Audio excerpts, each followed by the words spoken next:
வணக்கம் மக்களே. அமைச்சராக விரும்பினால் செந்தில் பாலாஜி அவர்கள் மனு தாக்கல் செய்யலாம். உச்சநீதிமன்ற நீதிபதிகள் அறிவுறுத்தல்.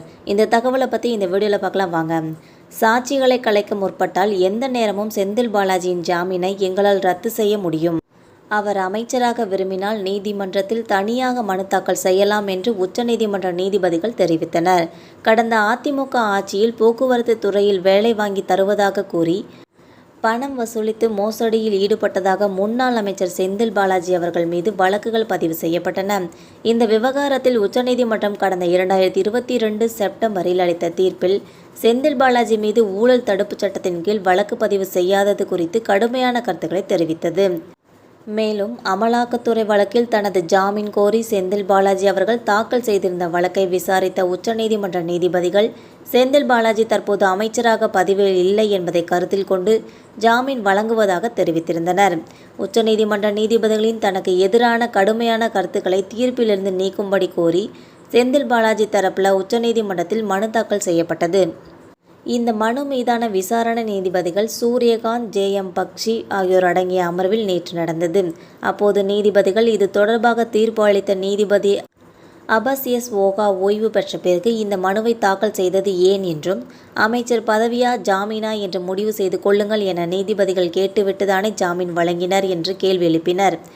இந்த மனு திட்டமிட்டு தீர்ப்பளித்த நீதிபதி ஓய்வு பெற்றதும் காலதாமதமாக தாக்கல் செய்யப்பட்டுள்ளது என்றார்.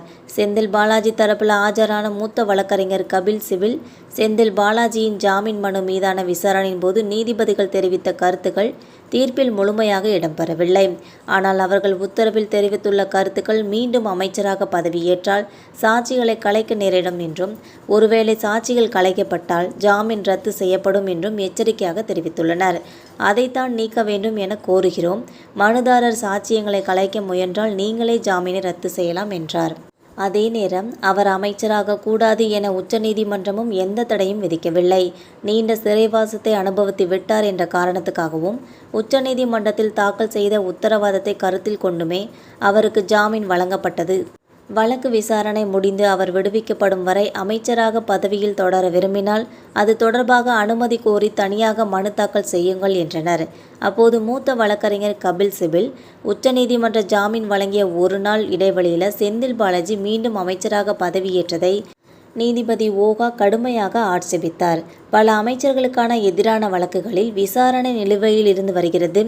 எத்தனை பேர் ராஜினாமா செய்துள்ளனர்? இவர் மட்டும் ஏன் ராஜினாமா செய்ய வேண்டும் என்றார். செந்தில் பாலாஜி தரப்பு வாதத்தை ஏற்க மறுத்த நீதிபதிகள் தீர்ப்பில் வெளிவந்த கருத்துக்களை நீக்க வேண்டும் என்றால் இந்த அமர்வில் தீர்ப்பளித்த நீதிபதிகள் இடம்பெற வேண்டும் என்றும், வழக்கில் உத்தரவு தெளிவாக உள்ளது என்றும், அதில் எந்த விளக்கமும் தேவையில்லை என்றும் தெரிவித்துள்ளனர். இந்த வீடியோ உங்களுக்கு பிடிச்சிருந்தா மறக்காமல் சப்ஸ்கிரைப் பண்ணி பெல் ஐகானை கிளிக் பண்ணி வச்சுக்கோங்க. அப்போ தான் நம்ம போகிற டெய்லி வீடியோஸ் உடனுக்குடன் வந்து சேரும். தேங்க்யூ.